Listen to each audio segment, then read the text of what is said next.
Listo. Bueno, muy buenas noches a todos los asistentes, agradeciéndoles pues su compañía, su, su juicio, el seguir pues estas conversaciones, estos conversatorios. Buenas noches Ricardo y buenas noches Raquel. Muchas gracias como siempre a Raquel por darnos este soporte invaluable, pues es como la que le pone todo el motorcito ahí De para que acuerdo. podamos realizar estos encuentros. Muchas gracias, Raquel. Y Ricardo, pues bienvenido. Gracias, buenas noches para todos. Gracias por estar. Ok, entonces, siguiendo con los temas que salieron de la encuesta, el tema que nos corresponde hoy sería duelos, los duelos. Entonces, pues, eh, vamos a conversar. Ricardo, tú nos querías proponer como una metodología para la charla de hoy. Sí, eh, en la sesión anterior, mirando un poco lo que la gente afirmaba, fuimos como construyendo el conversatorio y yo creo que esa metodología puede ser interesante y podríamos como intentar seguir esa ruta desde el punto de vista de la metodología.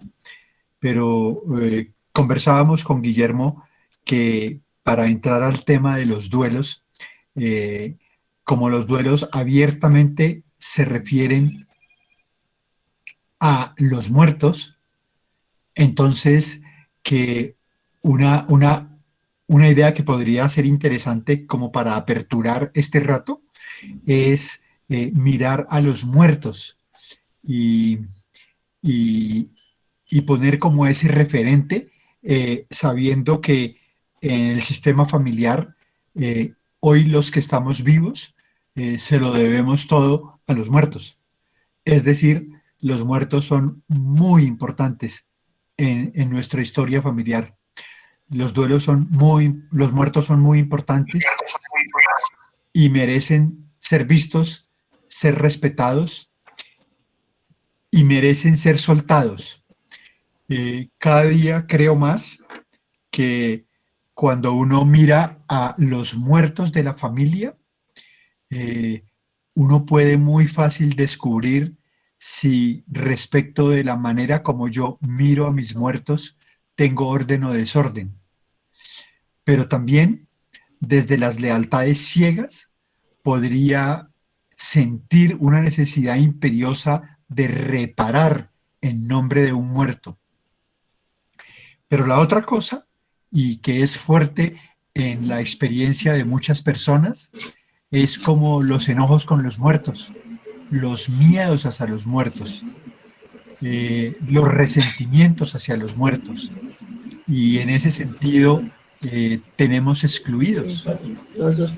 Es decir, al mirar a los muertos de la familia, uno puede hacer todo un abanico recorriendo eh, con quién tengo una relación más tranquila, más en orden, o por el contrario, cuál de mis muertos me inquieta, como que no me deja en paz, y sobre todo, a cuántos de los muertos de mi sistema yo no logro dejar en paz, a cuántos les mantengo una lealtad que tiene un precio y que tiene un precio, según lo que decíamos la vez pasada, por ejemplo, de cara a la prosperidad. A mí una vez me hicieron una reflexión que me impactó muchísimo y quisiera compartirla. Eh, Quisiera como contarla en este sentido. Son como dos pequeñas historias. La primera es que cuando una persona se muere, mmm, a veces hacemos una oración que dice, dale Señor el descanso eterno. Y alguien, y eso fue lo que me impactó de la reflexión, dijo que exactamente esa oración no era rezando por el muerto, que era más bien totalmente al contrario, que era de alguna manera rezando por los que estábamos vivos, es decir, por los que nos quedamos. Y le puse cabeza a eso y me llamó la atención constatar que efectivamente, y esa es la segunda parte de la historia, los muertos ya están bien. Los muertos, una vez que mueren, para ellos todo está bien. A veces uno oye cuando un ser querido se está muriendo, que todos decimos, a veces con el alma partida, está muy malito, está muy malita, está muy, muy, muy, muy mal. Pero cuando la persona se muere, mi conclusión es, esa persona dolorosamente para nosotros, pero amorosamente para ella se alivió. Ella está totalmente aliviada. Ella ya no tiene sufrimiento, ya no tiene tiempo, ya no tiene espacio, ya. Esta realidad, acuérdense de esta realidad en términos de vulnerabilidad, en términos de fragilidad, en términos de necesidad, para esa persona se acabó. Y alguna vez, cuando mi mamá cumplió un aniversario de su fallecimiento, cuando convocamos a los hermanos para celebrar y reunirnos por en su memoria, yo envié un mail en donde decía que nos reuniríamos en X fecha para celebrar que ella se mejoró definitivamente. Ese mejorarse definitivamente es de alguna manera una forma de ponerse en paz con los muertos.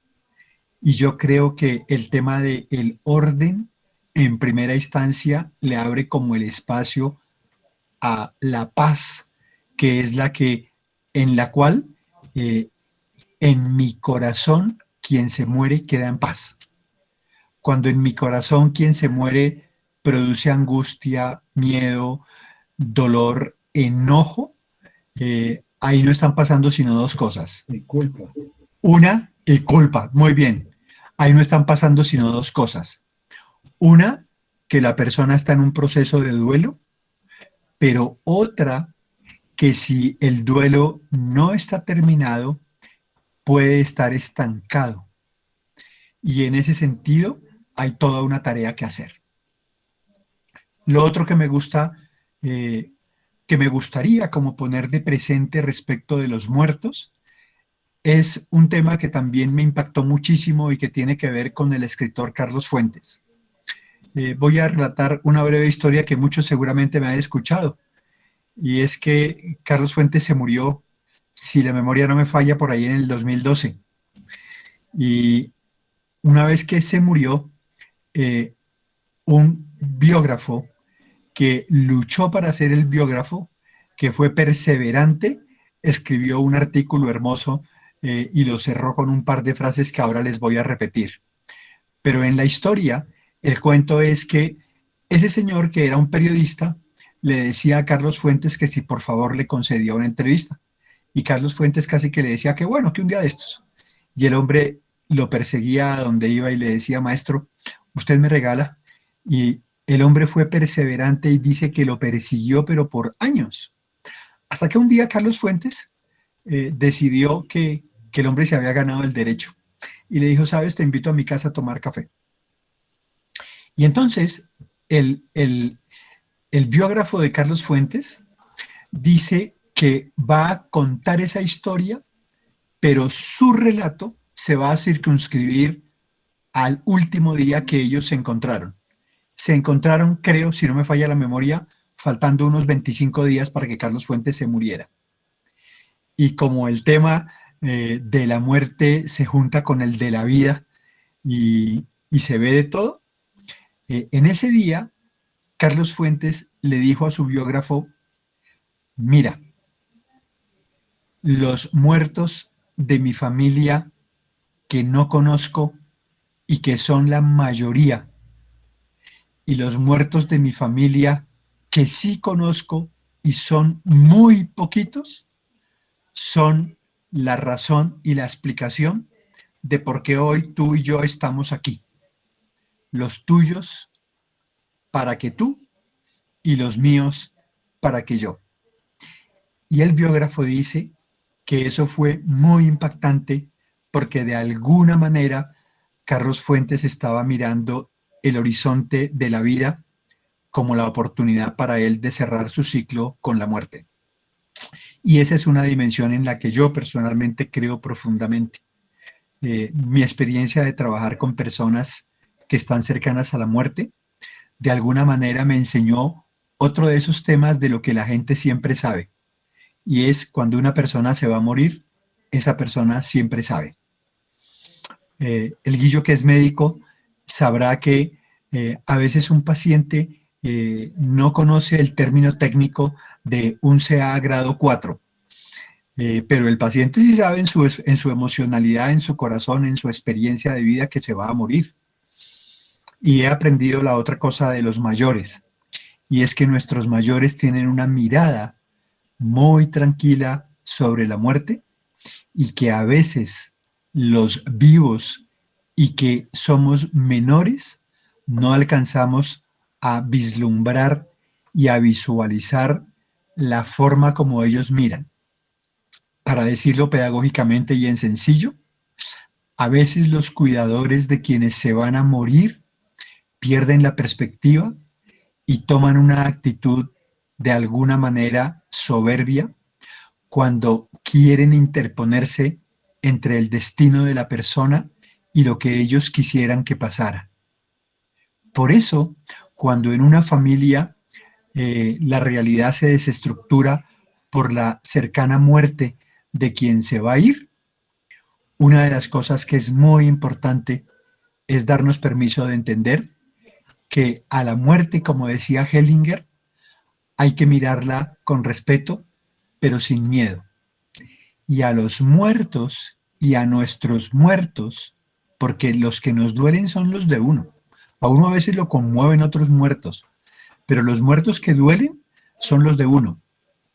A esos muertos hay que mirarlos con respeto, sin miedo, con afecto, poniéndolos en orden, sin interponernos en querer ser un obstáculo para que se cumpla lo que se tiene que cumplir en su propia vida, que en psicología conocemos como las experiencias límite. Allí donde para nacer yo tengo que hacerlo, pero para morirme yo tengo que hacerlo. Esa es mi experiencia. Y decía que en ese sentido uno puede hacer todo un recorrido de cómo miramos a nuestros muertos en términos de orden, en términos de restauración, de equilibrio, de cercanía, de acogida, de afecto, de respeto, de honrarlos por lo que fueron, a pesar de sus dificultades, de sus dolores, de sus flaquezas, y también cómo los incluimos. Me parece que en esas palabritas solamente tengo la intención de decir que sin mirar a los muertos desde esta perspectiva, el duelo sería más difícil, sería más complejo, porque todos los duelos son difíciles, son dolorosos, tienen emociones revueltas, tienen emociones de tobogán, pero tienen una emoción que es muy impactante, que es la emoción del enojo con aquel que se murió. En ese sentido, cuando uno mira a sus muertos con respeto, cuando intenta incluirlos, cuando intenta darles un lugar para que estén en orden y cuando uno entiende que el que se murió es distinto a mí y es muy cercano para mí, pero está muerto y yo estoy vivo, entonces uno tiene fuerza para continuar adelante con la vida.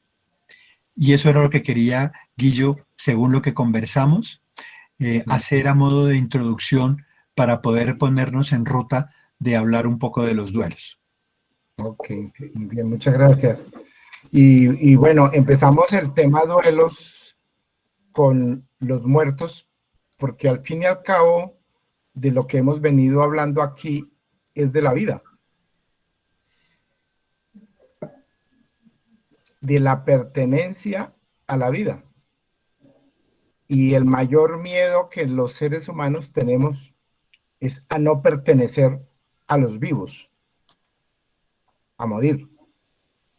Entonces, a pesar de que eso es algo que en el fondo todos sabemos que es lo natural, siempre tenemos una expectativa de no morir, de seguir perteneciendo a los vivos.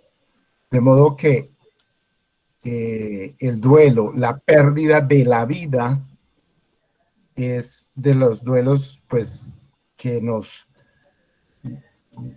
son más difíciles, y hay muertes de muertes. Obviamente tenemos mayor posibilidad de estar tranquilos frente a un adulto mayor que se muere, que fue nuestro padre, que vivió, que nos dio. Es mucho más, nunca estamos preparados, pero es mucho más llevadero en alguna manera. Es más fácil hacerlo que cuando se muere la pareja, que cuando muere un hijo.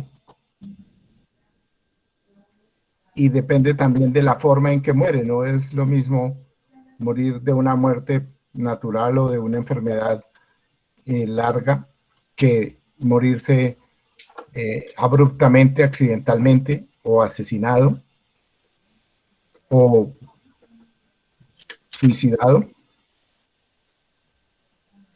Y el asunto con todas las pérdidas que generan estos duelos, ¿no? O sea, el duelo es ese proceso que debemos llevar, afrontar frente a la pérdida. Obviamente, entonces dijimos, la pérdida de la vida es lo que más nos consterna, pero también hay otras pérdidas de las cuales iremos hablando poco a poco, sobre las pérdidas en la cuestión de pareja. Es decir, ¿qué es una pérdida? Todo cambio implica una pérdida. Todo cambio de situación implica una pérdida. Así sea, yo cambio de mi casa y he vivido muchos años y decidí vender la casa y comprar ahora otra nueva casa. Así la nueva casa sea más moderna, más bonita, mejor ubicada, siempre habrá una sensación de pérdida ante aquello en donde vivimos antes. Igual sucede con la pareja, igual sucede cuando yo cambio de trabajo, cuando decido emigrar, irme a otro país. Entonces, digamos que todas esas pérdidas se pueden abordar, pero iniciamos con la cuestión de los muertos porque casi siempre que hablamos de duelo, pues lo relacionamos muy inmediatamente con la cuestión de los muertos. Yo, sobre estas reflexiones que hace Ricardo, estaba pensando ahorita en cómo esas muertes, esas pérdidas de los seres queridos nos quedan durante mucho tiempo. De pronto aquí ya hay una pregunta: ¿y cómo es eso de que mi padre o mi madre falleció hace 35 años y yo todavía estoy viviendo ese dolor? ¿Sí? Quisiera rápidamente mostrar algo, pues que no sé si todos sepamos, pero digamos que se espera que en un proceso de duelo frente a un muerto, y realmente frente a todos los duelos, hay un proceso que es natural. En un principio uno hace negación, es decir, si a mí se me muere alguien, yo me niego a aceptar que esa situación está pasando, que no quiero aceptar esa nueva realidad que se me está presentando. Después de esa primera fase, entra uno como en una fase de rabia, es decir, ¿por qué? ¿Por qué se murió? ¿Por qué se fue? ¿Por qué tengo una rabia con el muerto, como dice a Ricardo, o una rabia con la situación de pérdida que se presenta? Y luego vendrá un momento, una etapa de tristeza. Entre más digamos, esa etapa de tristeza es como el camino que me va llevando finalmente a la aceptación, a sentir que eso fue lo que pasó, para luego entrar finalmente en un proceso de reconciliación con la vida. Digamos que esto es un proceso normal.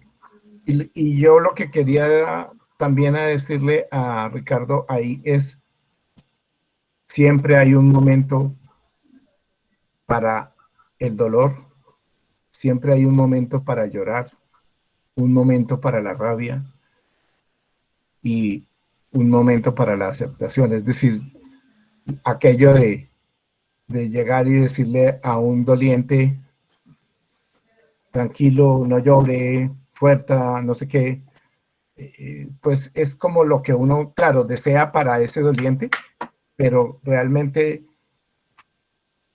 yo considero que lo que más le ayuda es sencillamente la compañía silenciosa, el silencio compasivo, mientras que le damos el acompañamiento durante ese proceso normal. Pero ¿qué pasa cuando pasan 35 años y no he podido? Ahí sí, como dice Ricardo, los muertos que no están en paz en el corazón de los vivos no están en paz, y es un desorden tratar a los muertos como si estuvieran vivos. Ricardo, te dejo con esa, ¿qué pasa cuando llevo 35 años y no he podido? Ok, entonces, digamos en primera instancia, o reforcemos, que creo que aquí todos manejamos ese tema, de que el duelo siempre es un proceso. Es decir, el duelo siempre arranca y termina. Y como todo proceso de la vida, tiene comienzo y tiene fin, y es importante que uno lo sepa. Emocionalmente, cuando el duelo arranca, uno cree que nunca va a terminar. ¿Por qué? Porque esa fase de negación, de dolor, de tristeza, de enojo, a uno le parece que como fue tan impactante la pérdida, eso va a perdurar por el resto de la vida. Pero sabemos que no es así, que el duelo siempre es un proceso que tiene comienzo y que tiene fin, y que lo que es sano es vivir las distintas etapas del proceso. De alguna manera, en la pregunta que acaba de formular la persona, lo que uno sí podría decir es que no hay una medida cuantificable matemática que diga cuánto dura la elaboración de un duelo, por muy distintas razones, porque cada persona experimenta las emociones y el proceso del duelo de una forma distinta, porque no es lo mismo que se muera mi papá o que mi mamá, pero no es lo mismo que se muera un hijo, mi pareja o un vecino, que se muera un primo, ni la circunstancia en que se muere. Pero hay una cosa que aprendí que me parece que es bien significativa. Eh, el duelo necesita un tiempo y uno necesita entender que tiene que darse permiso de experimentar en el tiempo eso. Cuando tú dijiste claramente, hay un momento para la negación, hay un momento para el dolor, hay un momento para el llanto, hay un momento para el enojo, hay un momento para la reconciliación, lo que estamos diciendo es que uno tiene que pasar por esas emociones. Más aún, la reacción humana incluye eso. Y yo tengo derecho a estar enojado, tengo derecho a esa sensación de vacío, tengo derecho a la sensación de abandono, de pérdida, tengo derecho a la experiencia casi que se me derrumbó la vida. Uno tiene derecho a todo eso en términos de las emociones. Pero decía que lo que aprendí es que el duelo tiene un tiempo, porque si tiene inicio y tiene fin, se puede enmarcar dentro de un tiempo. Mira, y el tip que me llamó la atención, que ha resultado útil en el encuentro con otras personas, es mostrar que el mínimo, no cuánto se tarda en total, pero que el mínimo cuando se muere una persona muy significativa para uno, eso tiene una vueltica que dura por lo menos un año. Es decir, cuando se muere mi mamá, yo necesito experimentar la ausencia de mi mamá el primer día de la madre sin ella, el primer día del padre sin ella, el primer cumpleaños de ella o mío sin ella, la primera Navidad, el primer Año Nuevo, la primera Semana Santa, etcétera, etcétera, el primero, el primero, el primero. Esas fechas fuertes que son la primera sin, se tardan mínimo un año en dar la vuelta, mínimo. Y en ese sentido, el proceso del duelo se arranca y hay que darle permiso de que se arranque y hay que entender que en el proceso hay etapas distintas que a veces producen en términos de emociones como una, ¿cómo se llaman? La de los parques, como Una, una montaña rusa. una montaña rusa, eso. Gracias. En términos de emociones, produce montañas rusas, ¿no? Pero uno tiene derecho a eso y uno tiene que darse permiso de. Miren, mucha gente, cuando tenemos un duelo, a veces tenemos unas sensaciones poco comunes que incluso le hacen a uno pensar, oiga, para completarla fuera de esta pérdida tan terrible que tuve, ¿será que me estoy chiflando? ¿Será que me estoy volviendo loco? No, no se está chiflando, no se está volviendo loco. Tranquilo, tranquilo, tranquila. No, hay un tiempo. Entonces, vuelvo y repito, quiero hacer énfasis en el mínimo y de ahí para adelante, una persona puede tardar unos meses más, un año más, sí. Pero cuando a mí me dicen 35 cerrado, yo digo, en algún punto el duelo se estancó. En algún punto del proceso, la persona, con todo respeto, no se dio permiso de vivir el duelo. Y entonces en el duelo hay momentos donde uno tiene una tranquilidad pasmosa. Hay gente que durante el ritual de despedida se comporta de una manera admirable. ¿Y eso significa que después va a ser así? No. Y hay otras personas que al contrario, en el momento de la despedida de los ritos funerarios, que son muy importantes, porque todo lo humano es ritual y que son muy importantes y de pronto después hablamos de eso, se necesita reconocer que la montaña rusa de emociones aparecerá más temprano que tarde y hará parte del proceso para ir pasando de etapa en etapa hasta lograr conectarse de nuevo con la vida.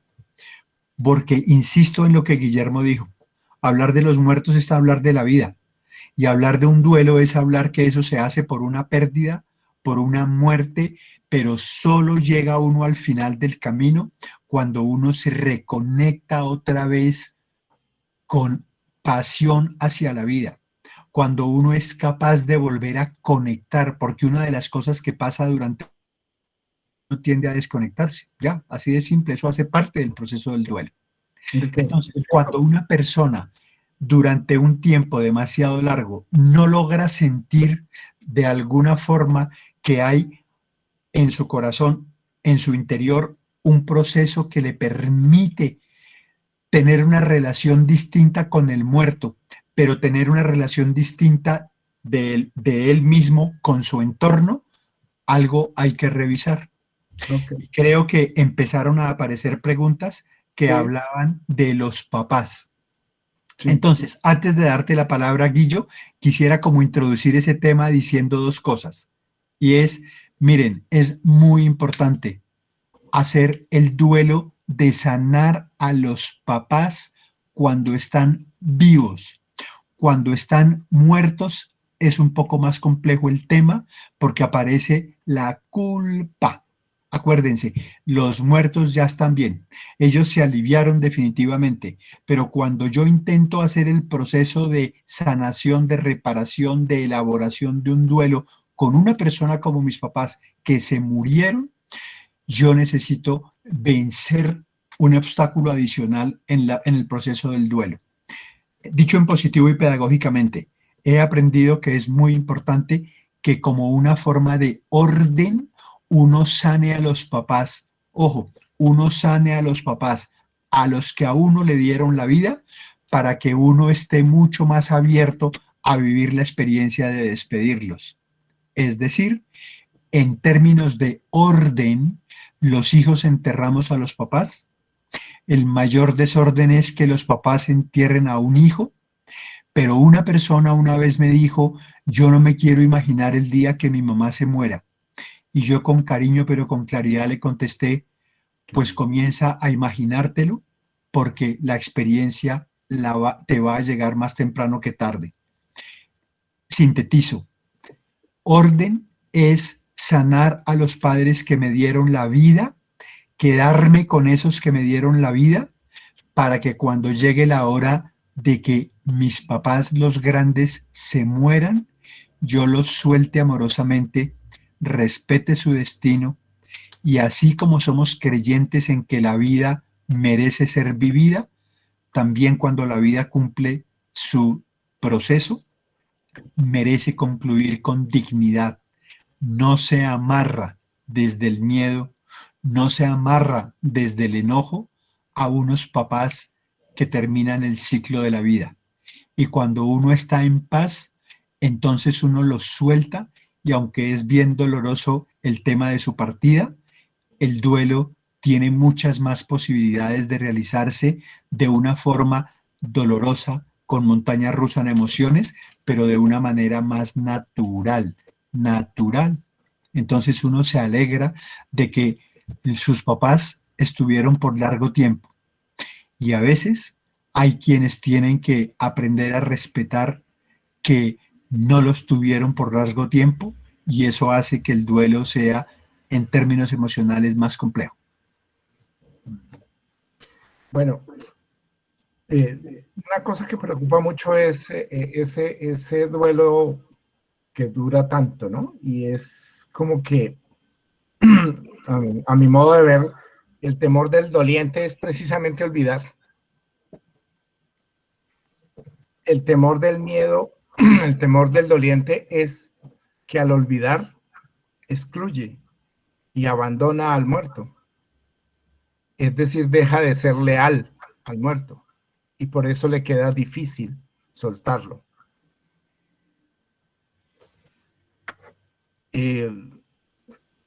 Como que esa reflexión es, ¿será que la única manera o será que el muerto quiere que tú te mueras con él? ¿O será que el muerto quiere que tú vivas y que honres la vida que él te dio de pronto si es papá o mamá, o la vida que él perdió y lo que compartió contigo? ¿Qué es lo que quiere él para ti? Y tal vez es la vida.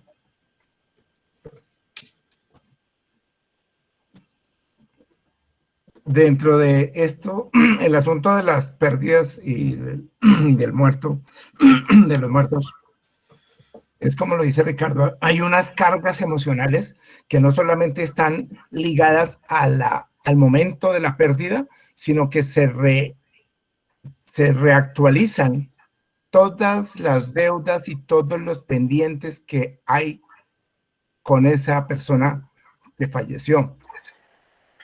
Sí, es decir, si mi hijo o mi padre o mi madre falleció en ese momento de la muerte, todo lo pendiente que yo tenía con él se reactualiza, incluyendo los dolores, pero incluyendo entonces las deudas, y aparecen las culpas. Siempre diré, si yo hubiera hecho tal cosa a tiempo, si yo no lo, si yo no lo hubiera hecho tal otra cosa. Es decir, ahí es, eh, eso va a doler más, y de alguna manera como que la invitación cuando uno hace estas reflexiones es, ¿y quién tiene asegurada la vida?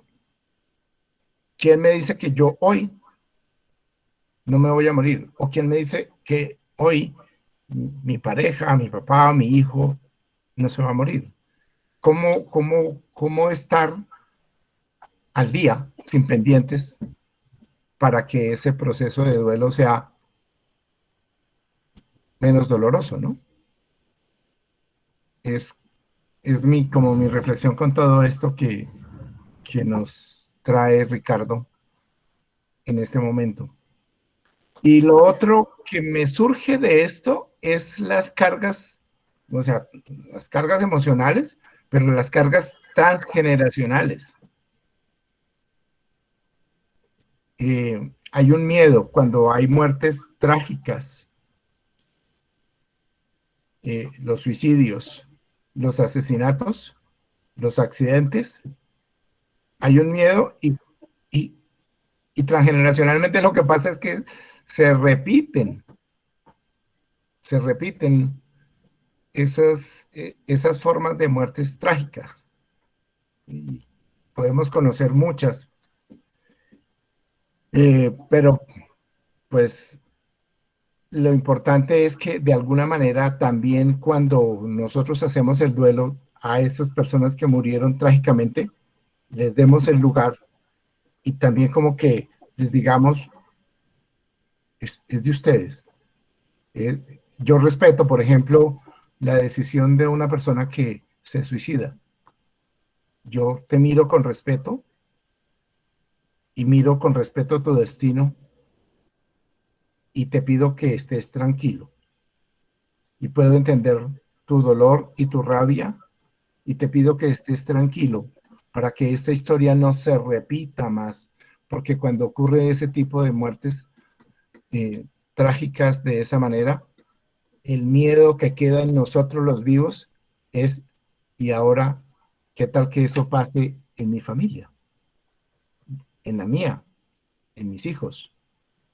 Es decir, ahí la manera de liberarnos un poco de esos destinos trágicos es lo mismo que estaba diciendo Ricardo, reconocer, aceptar, asentir, más que aceptar, asentir a eso que pasó y dejar la historia allá con quien la vivió para poderme liberar y liberarme del miedo, porque uno de los mecanismos en que la memoria familiar se transmite es precisamente a través de la emoción y de la emoción miedo, o de la emoción tristeza, o de la emoción rabia. Ahí estamos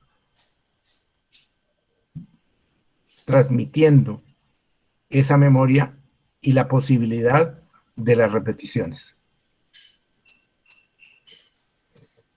¿Listo, Ok, Ricardo? mira, en esa línea, yo quisiera como retomar el que la importancia de conocer mi sistema familiar. Miren, yo les invito a que unamos un par de conceptos que ya hemos manejado y discutido. El de la memoria familiar que acaba de mostrar Guillermo, pero también el de entender que es importante conocer nuestra propia historia y conocerla en este sentido, en los temas cortos, en donde las emociones de la familia navegan por la familia. Voy a decirlo de esta forma. Muchas personas hacen la conexión de, oh, en mi familia, por el lado de papá, una persona se suicidó. Y entonces por el lado de papá, hay una tragedia y hay un dolor frente a la experiencia del suicidio. Pero es casi que seguro, y eso es lo que es sistémico, es que por el otro lado, por el lado de mamá, una persona, por ejemplo, se murió en un accidente. Y mucha gente cuenta, por ejemplo, que una persona de la familia, voy a inventar, el abuelo fue asesinado. Y en la siguiente generación, un tío mío fue asesinado. Pero en la siguiente generación, un hermano fue asesinado. Y en la siguiente generación, el hijo de un primo fue asesinado. Y entonces uno comienza a decir, ¿qué está pasando ahí? Y entonces ahí está pensando que en la historia familiar hay lealtades y las lealtades son ciegas y de alguna manera las lealtades ciegas serían una forma de explicación de por qué las tragedias se repiten, de por qué se reiteran en esa historia familiar.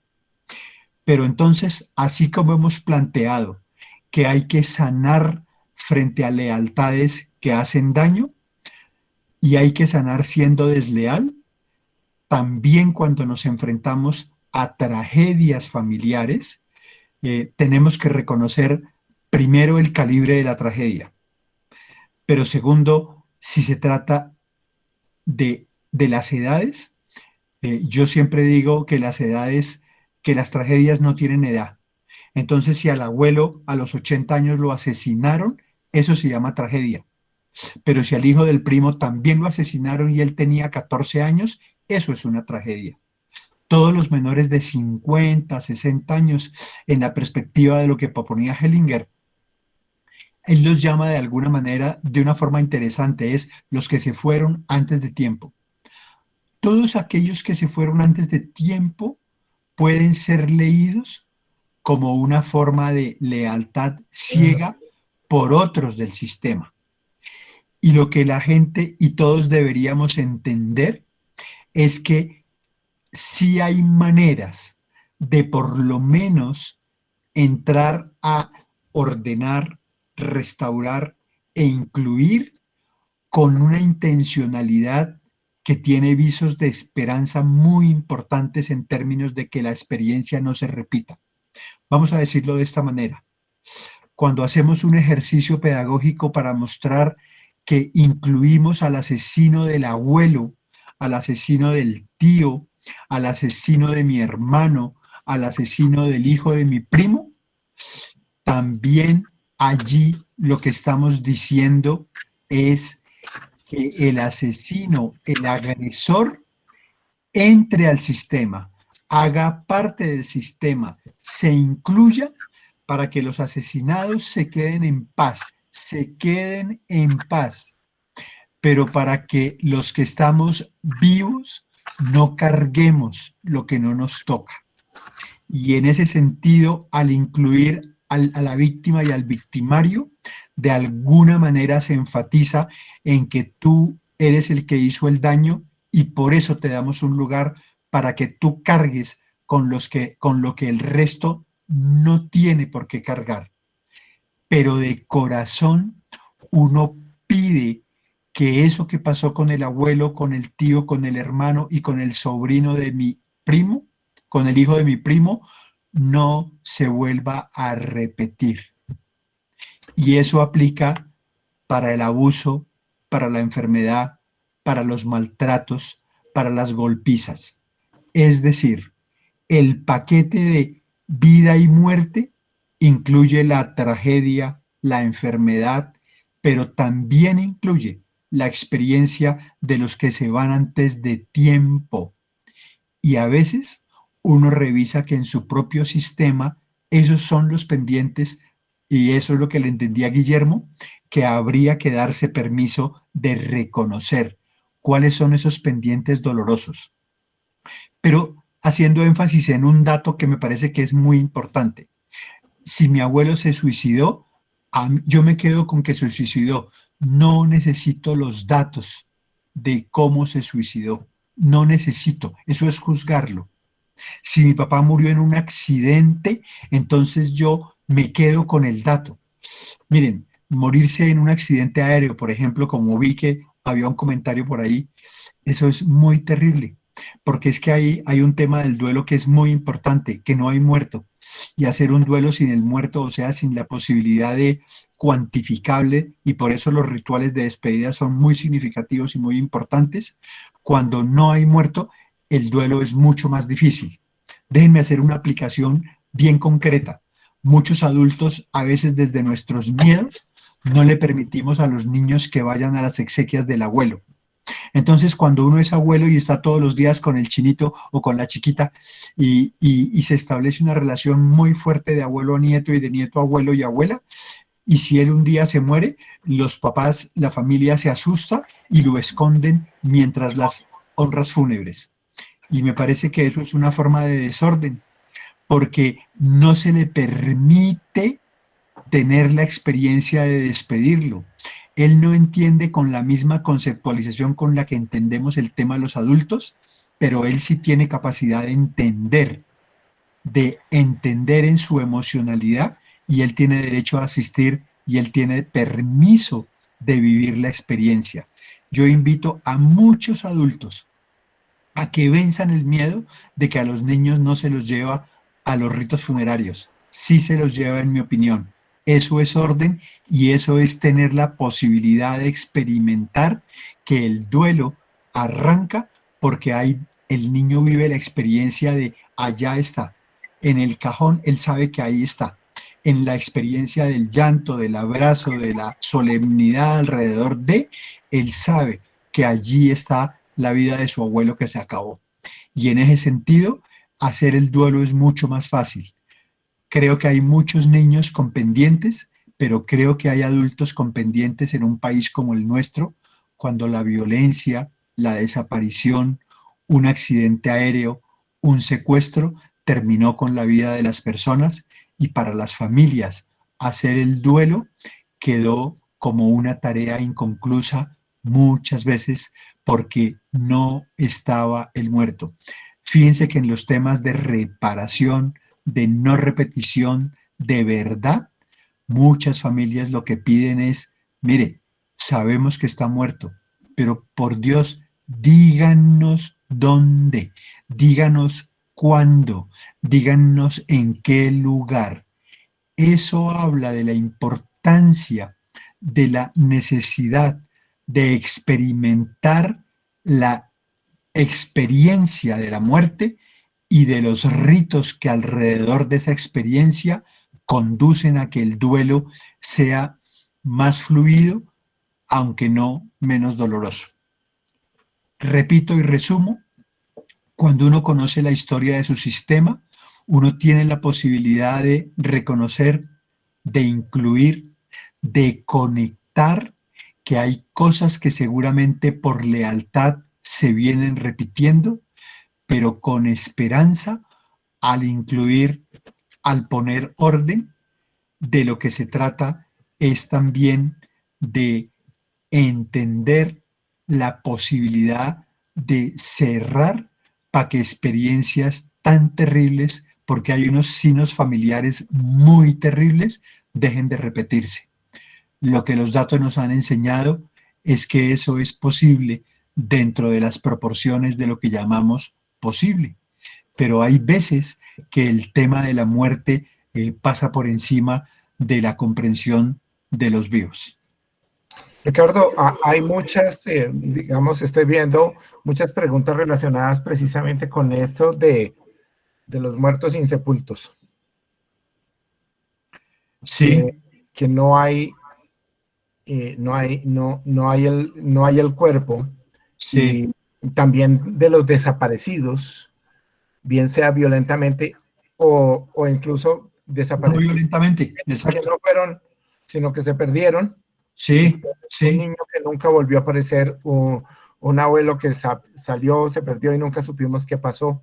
sí, Pero sí, básicamente, pues digamos que la pregunta está más, es hacia cómo podemos hacer ese duelo, ¿no? Y ahí es donde creo que surge aquello que tú has hablado y es de la ritualización.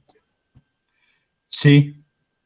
Yo creo que los humanos básicamente somos rituales.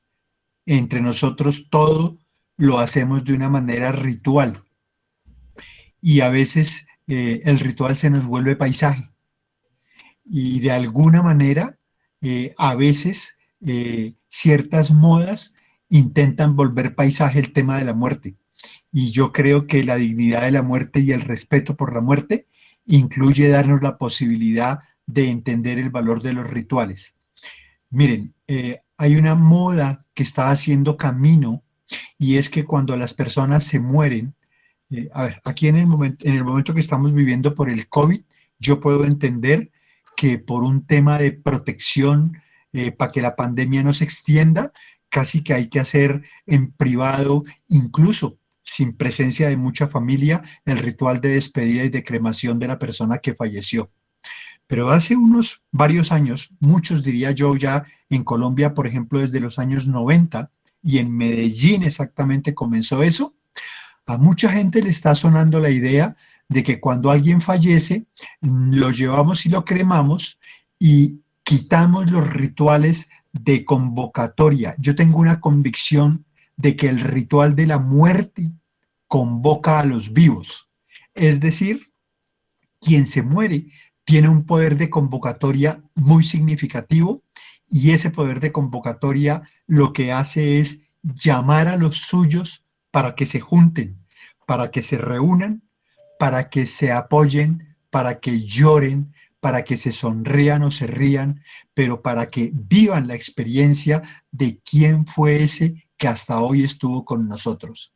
El ritual de despedida no puede volverse un tema meramente económico.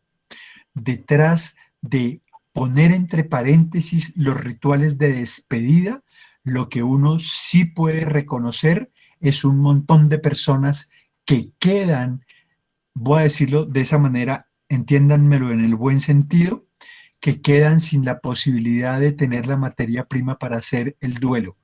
El muerto es muy importante como materia prima para poder hacer el duelo. Y efectivamente, hay muchas veces que uno se encuentra con personas a quienes hay que ayudarles a que experimenten un proceso de ritual en el sentido de que simbólicamente esa persona que se desapareció tenga la posibilidad de volver y con ella se tenga la posibilidad de cerrar. Miren, voy a decirlo de una manera pedagógica. Yo recuerdo mucho a una compañera de trabajo de mi esposa, quien literalmente contó, mi papá un día salió a comprarle el desayuno y nunca más volvió. Y pasaron muchos años y un buen día yo tenía ya herramientas y yo le dije, oye, mira, hay un tema que yo sé que no es de tu gusto conversar, pero déjame que con respeto te haga solo una pregunta. ¿Qué te dice el corazón? ¿Tu papá está vivo? ¿Tu papá está muerto? Ella me miró así como y me dijo, el corazón me dice que mi papá está muerto. Y yo dije, cierra, cierra. Es decir, a mí me parece que un daño en términos de lo emocional en una persona y en un núcleo familiar tiene que ver con la incertidumbre. Y la incertidumbre no permite cerrar. Y por eso hay truquitos como ese. ¿Qué te dice tu corazón? ¿Tu papá está muerto? ¿La persona que se desapareció está viva? ¿Está muerta? ¿Ese secuestrado está vivo? ¿Está muerto? A un tío mío lo secuestraron 2 veces y de alguna manera yo me hacía la pregunta de ¿estará vivo, estará muerto? Sobre todo la primera vez porque el periodo de tiempo del secuestro fue muy largo. Pero de alguna forma lo que sí he aprendido en el encuentro con personas y familias es que es muy importante encontrar una manera de que eh, la persona, eh, el que queda vivo, tenga la posibilidad de cerrar, cerrar. Y de alguna manera, cuando no hay más remedio, porque la situación no lo permite, es muy importante hacer un ritual de cierre. Miren, déjenme contar finalmente en esta línea una experiencia que a mí me impactó.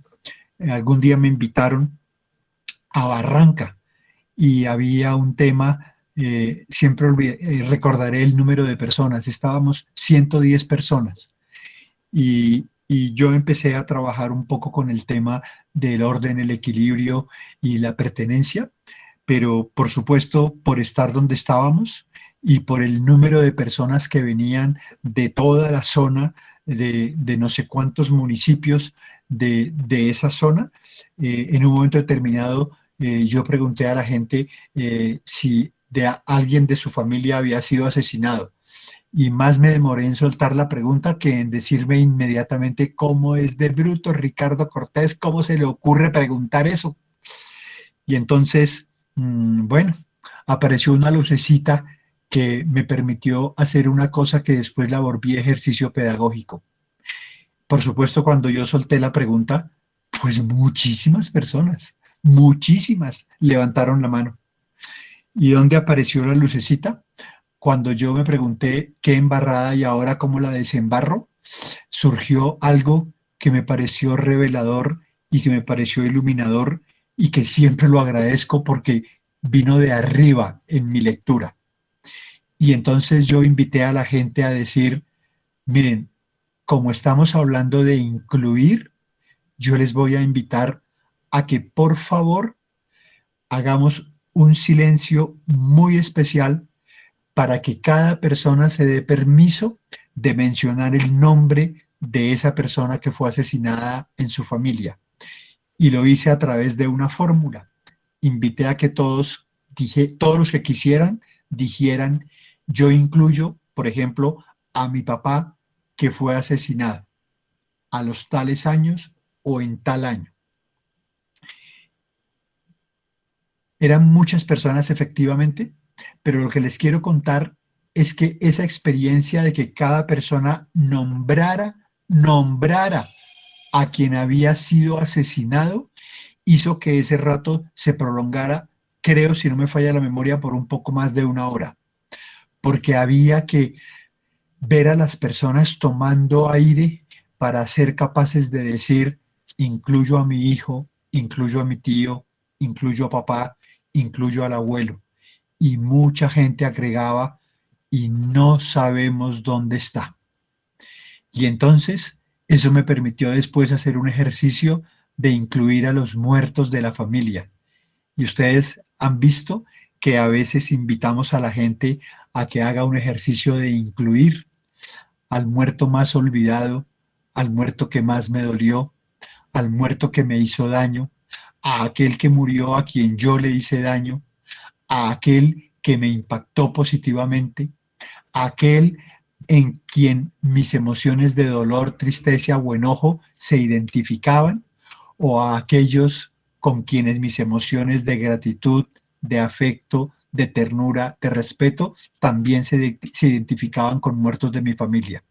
En ese sentido, lo que quiero puntualizar es que los rituales son muy importantes, pero incluirlos es también una tarea muy importante para que uno se ponga en paz sabiendo que para ellos todo está bien.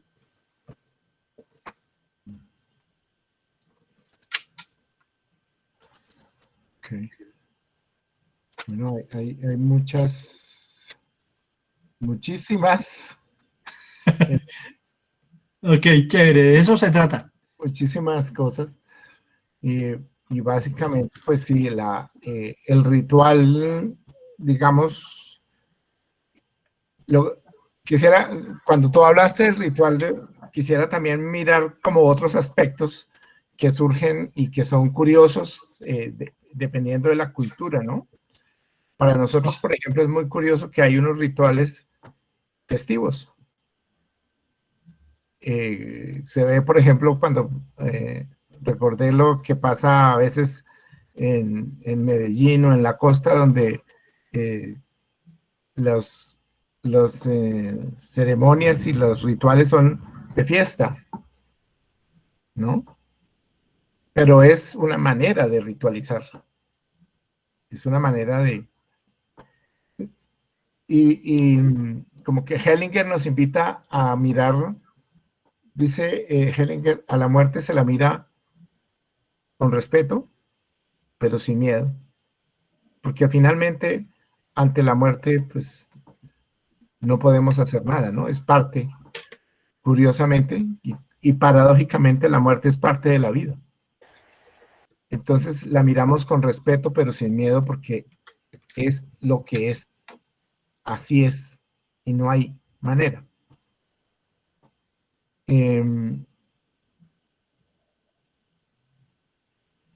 A veces en este momento digamos, de los muertos se generan unas culpas que uno tiene con que algo como si yo no hubiera, y estoy pensando por ahí en alguien, una experiencia donde eh, alguien muere joven y la mamá dice, yo tuve la oportunidad de no haberlo, no haberlo dejado hacer lo que hice. Y entonces eh, eh, se carga con esa culpa por la muerte.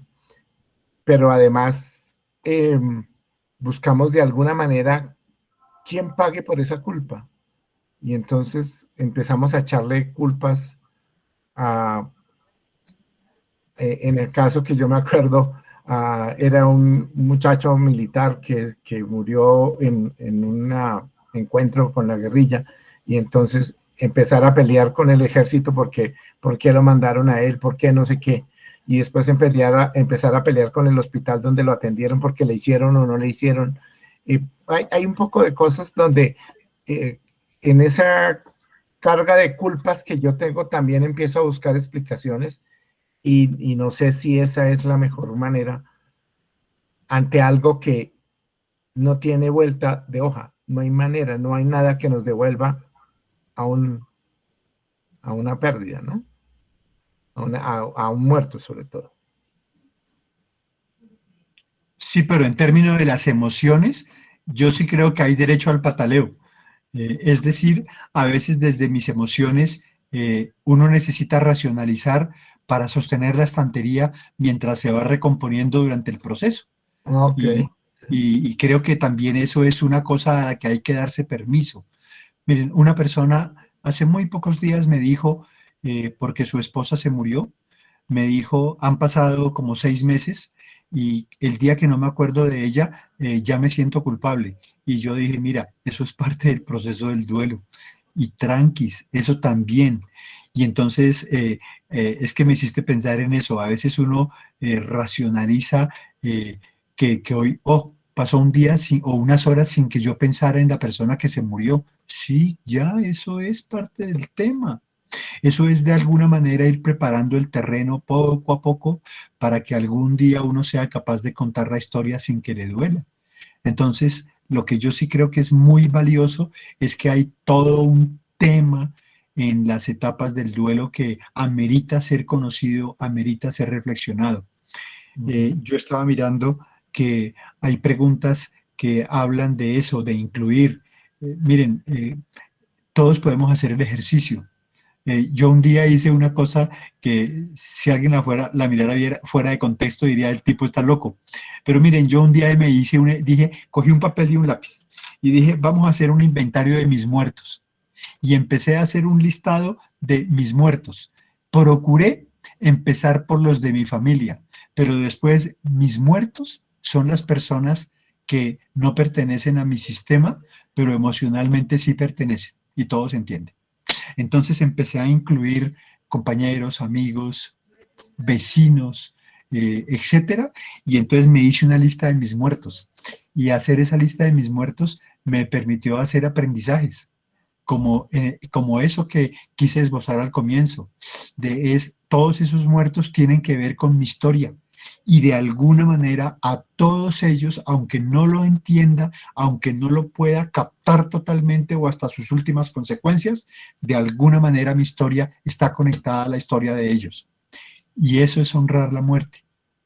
Y cuando se repite que hay que tenerle respeto, pero sin miedo, quisiera aprovechar, Guillo, para decir que, por ejemplo, este grupo de personas que estamos en esta sesión, creo que tenemos un común denominador, y es que somos ayudadores.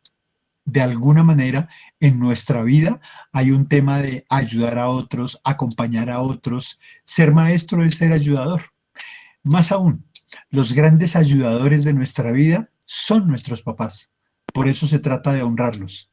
Pero al final del día, después nosotros a veces escogemos una profesión que tiene que ver con ayudar a otros.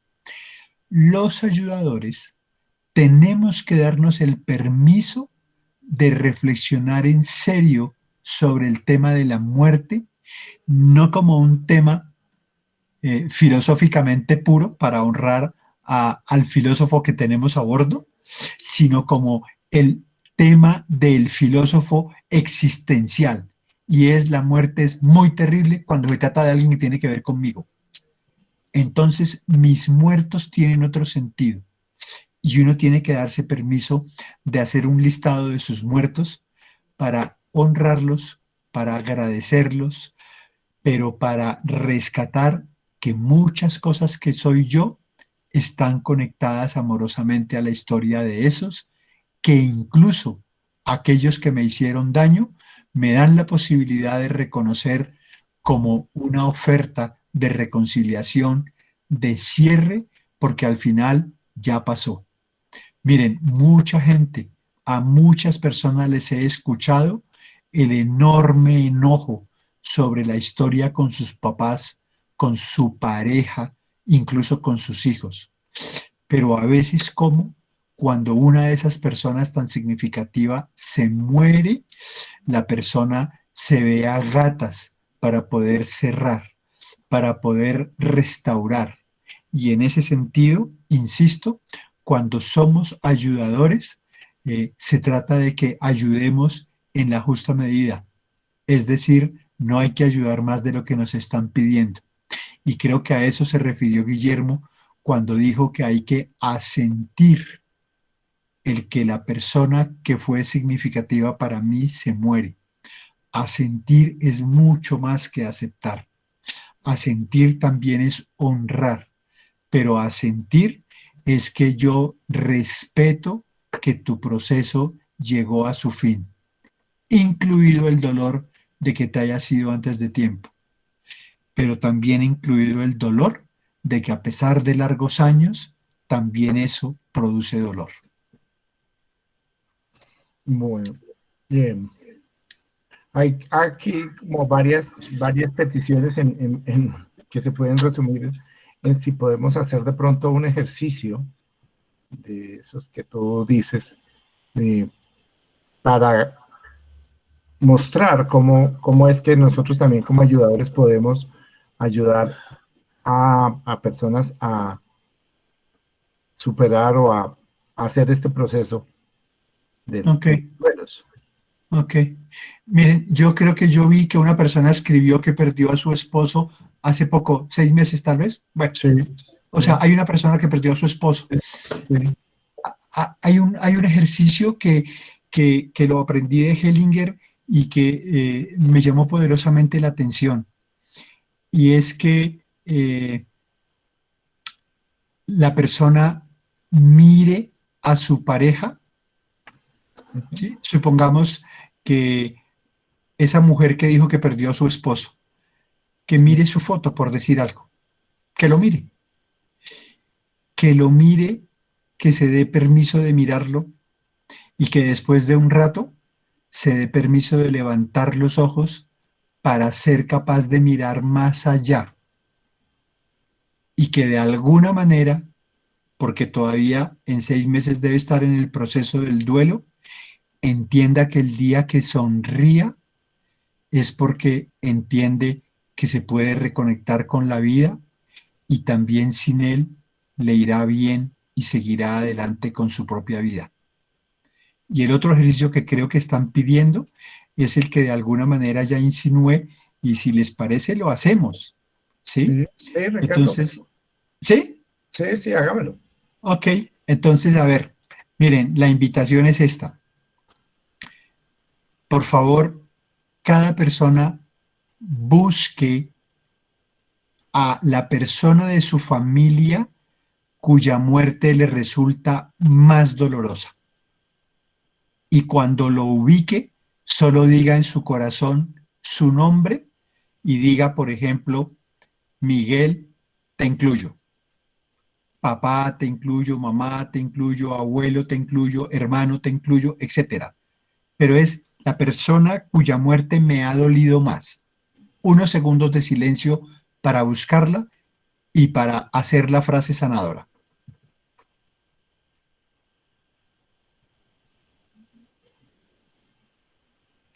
Y ahora quienes han perdido a papá, por favor, mírenlo y digan en el corazón, papá, te incluyo.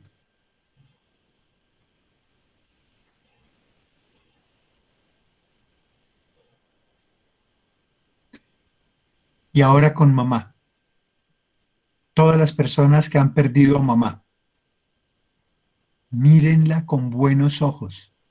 Ella es la bisagra existencial. Mírenla y díganle, mamá, te incluyo.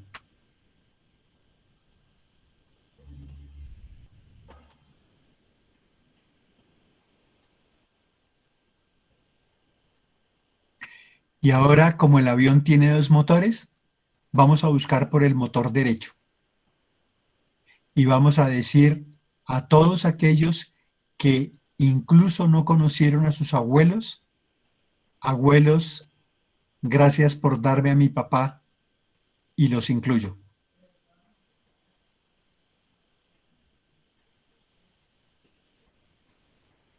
Y ahora el motor izquierdo: abuelos, gracias por darme a mi mamá, y los incluyo.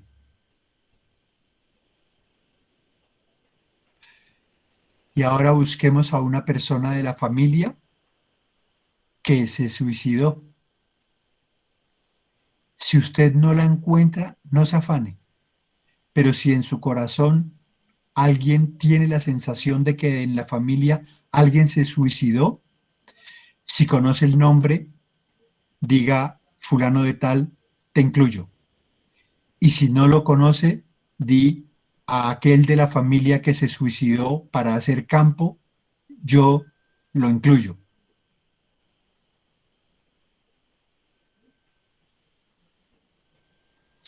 Busquemos a una persona que sufrió un accidente y murió. Y es probable que tengamos que nombrar a varias personas. Nómbralas según tu orden, diciendo el nombre y te incluyo.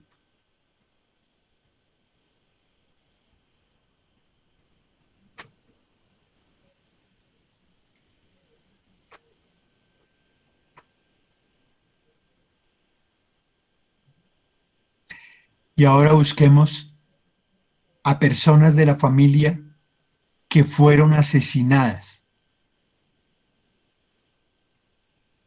Y es posible que tengamos que nombrar a varias personas.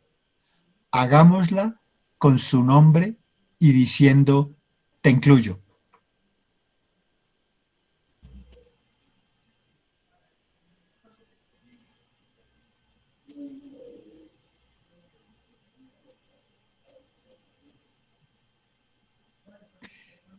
Y ahora les invito a pensar en uno de nosotros, en alguien de nuestra familia que le quitó la vida a otro, que abusó de otro, que maltrató a otro, que fue depredador para con otra persona de nuestra familia o de otras familias. Y en el corazón, nombrémoslo diciendo, te incluyo.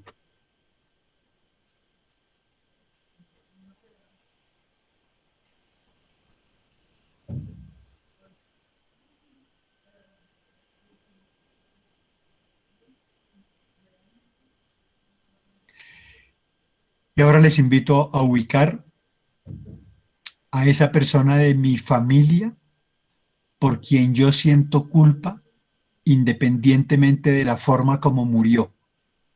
Nombrémoslo diciendo, te incluyo.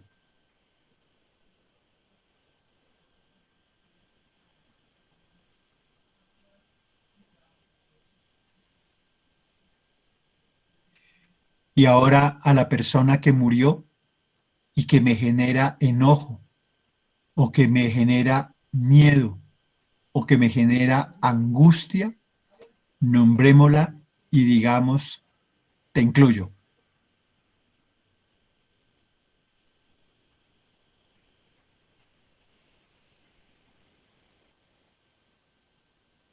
Y finalmente, busquemos a una o a unas personas que son afuera de nuestro propio sistema, pero que fueron significativos en la vida y también murieron, y miremoslos y digámosle con su nombre, te incluyo.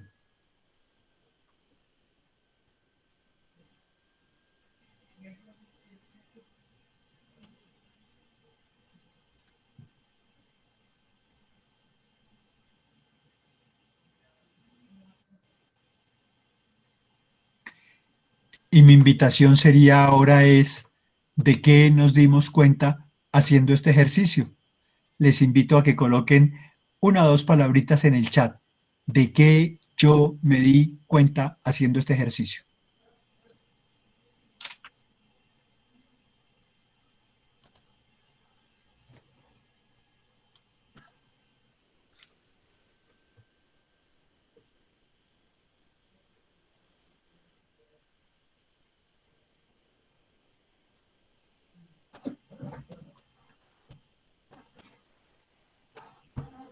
Ahora voy a leer.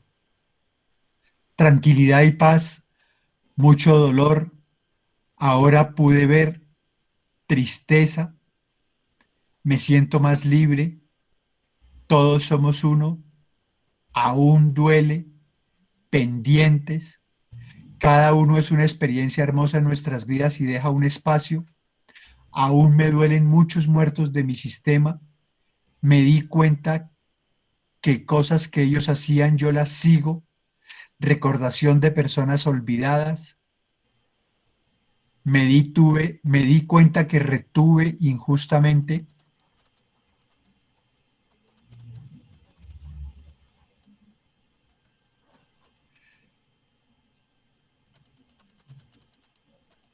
Estoy en paz, liberación.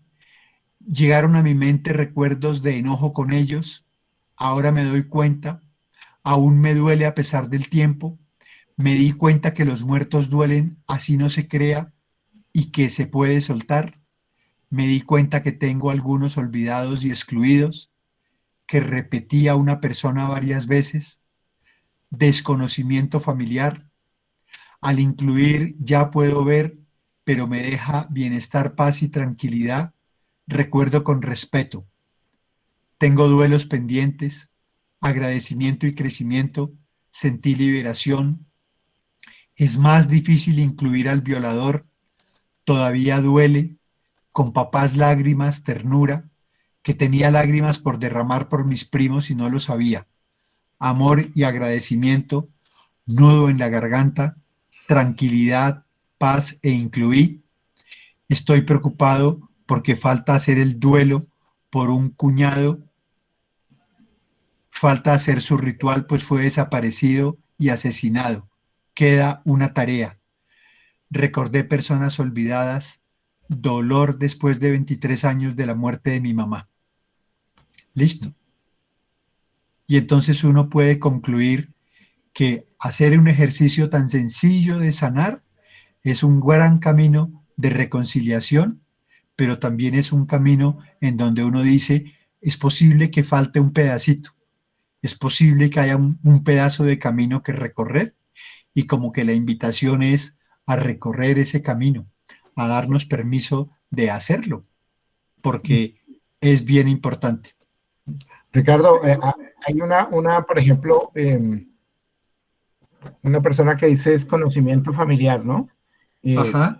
Hoy curiosamente tenía una consulta y esa persona que vino hoy no tenía, el papá falleció asesinado cuando ella tenía 1 año y hubo una desconexión con la familia paterna. Y cuando yo le pregunté de sus abuelos paternos, ella prácticamente no sabía cómo se llamaba la abuela y apenas sabía el nombre del abuelo.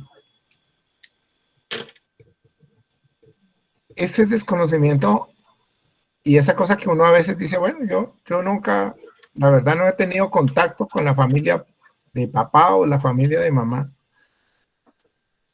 Cuando uno lo pregunta aquí, las personas sienten culpa, dolor y culpa por no saber de los suyos. Y entonces es como que ese es un pendientico que también nosotros hemos invitado a todos los asistentes a que complementemos ese árbol genealógico y les demos el lugar, ¿no? El árbol genealógico nos permite dar el lugar, incluir, ¿sí? Y lo otro que se me vino a la mente es que hay que como sentir, darse cuenta, y es lo que nos dice Hellinger, la familia tiene una conciencia superior a la conciencia de nosotros como individuos. El sistema familiar tiene una conciencia y para nosotros es difícil como entender eso de que hay algo inmaterial, algo que no se puede tocar, que tiene conciencia y se da cuenta de si están todos los de la familia incluidos, ¿sí? Y entonces es cuando se dice, eh, el sistema no permite que haya excluidos. Pareciera como algo teórico de pronto y como algo filosófico, pero para mí he logrado entender que efectivamente hay una conciencia superior del grupo, de la familia, ¿sí? Y que eso nos pesa a cada uno de los que, de sus partes, de cada uno de los que somos parte de esa familia, sentimos. Eh, yo voy a hablar personalmente, por ejemplo, de la familia de mi papá y de la cual conocí a la abuela, pero no tengo ni idea ni conocí al abuelo y a una rama de todos los hermanos de mi papá. Y realmente cuando uno piensa en eso, uno dice, oiga, aquí hay algo que me duele y es no tenerlos incluidos, ¿cierto? Ahora que hiciste el ejercicio, me vino un tío asesinado y yo decía, está excluido, no lo veo. Entonces, esa frase que escribió ahí Liliana de desconocimiento familiar, la invitación es a cómo realmente uno está más tranquilo cuando dice yo incluyo. Y no teóricamente, o sea, no hipotéticamente, sino darse la pela de pronto de averiguar un poquito de la familia, chismosearse un poquito allá las historias, hablar un tío, con una tía, que fue lo que yo les comentaba en alguna ocasión aquí a todo el grupo, que fue lo que yo hice ahora que fui a Casanare en diciembre, enero, fue a tratar de eso, de ir reconociendo más familia. Y eso lo deja uno más tranquilo. Y todavía tengo pendientes, pero me cogió la pandemia y me encerró. Ok, ok. Ok. Mira, Guillo, yo quisiera gastar un minutico porque colocaron una afirmación que creo que vale la pena porque ya vi que este tema nos podría como abrir la posibilidad de continuarlo en la próxima sesión. Yo Pero creería vi que una... sí, Ricardo, porque, perdóname antes porque es que hablamos de otras pérdidas. Sí, claro. Y Es la falta más ese fácil. tema. Las pérdidas de pareja, el Sí. mudarse, el cambiar, la migración, los cambios de trabajo, todo eso son pérdidas. Las pérdidas de platica, Las pérdidas de plata. las pérdidas de estatus, Ajá, cuando uno se pensiona y pierde el trabajo. muy bien. Sí, o O sea, hay cuando un uno montón se de pensiona, no es pérdidas. que pierde el trabajo, sino que ya le toca merecer Claro. el descanso. Sí, Pero pero pero la lo gente vimos lo como vive. pérdida. Ok, Claro, la gente lo vive como una, mejor dicho, pensionarse necesita de un duelo. ajá, Eso, ok, eso. O sea, listo. las pérdidas piden un duelo. Hay duelos de duelos, hay unos de más calibre y otros de menos calibre, Ok, pero todas las pérdidas humanas requieren de un duelo. bueno, Ricardo, eh, tira lo que tienes ahí, a ver si alcanzamos a hacer uno con pérdidas de bebés. Sí, ¿No? es que es justo eso. ¿Está Mira, eso? Ah, bueno, listo. es esto, mira, es básicamente a una persona que ha tenido una pérdida de un bebé, yo como que le invitaría a un ejercicio simple. Primero, ¿qué te dice tu corazón? ¿Era un niño o era una niña? Y responde desde la intuición. No importa lo que era, pero ¿qué te dice tu intuición del corazón? ¿Era un niño o era una niña? Y ahora incluye al papá de ese bebé. Dile, ahora yo estoy en mi lugar y te doy tu lugar y nosotros somos los papás. Y ahora mira a ese bebé, a ese niño o a esa niña y dile, por fin te veo y te incluyo y te doy un lugar en mi corazón y te doy las gracias porque pagaste el precio máximo para que nosotros siguiéramos adelante con la vida. Y ahora me pongo en paz contigo, sin culpas y sin culpables. Te dejo en paz. Sé una bendición para otros hermanitos, pero al papá y a la mamá, míranos con buenos ojos. Nosotros te miramos con buenos ojos y te despedimos. Y cerramos y nunca más volvemos a tocar el tema. Sin culpas, sin culpables, aquí estamos los que necesitábamos estar, y al verte a ti, papá, puedo ver a ese bebé, me puedo ver para cerrar el tema y seguir adelante con la vida. Muy bien. Muy bien. Bueno, muchas gracias. 9:31, don Guillo. Sí. Ah, verdad que Excelente, es excelente. que mi computador está por fuera. Entonces, yo creo que seguimos con el término duelo la próxima sesión, que es el viernes. El viernes, sí. Sí, seguimos con duelos. Ok, muchísimas gracias. Muchísimas gracias a todos, muchísimas gracias. Muchas gracias a todos. Gracias. Buenas noches, muchas gracias. Muy gracias. Ana Buenas Raquelita, noches. cierra la sesión. Buenas noches, muchas gracias. Gracias. Gracias. Muchas gracias. Buena la sesión. Buenas noches. Muchísimas gracias. Buenas noches. Muy amable. Gracias. Muchas gracias. Bueno, que esté muy bien. Muy amable, Wilson. Muchas gracias, feliz noche. Que descansen, muchas gracias a ustedes. Pablo, que esté muy bien. Gracias, doctores. Feliz noche. Gracias. Gracias, gracias. Gracias, Ok. buenas noches, gracias. Muchas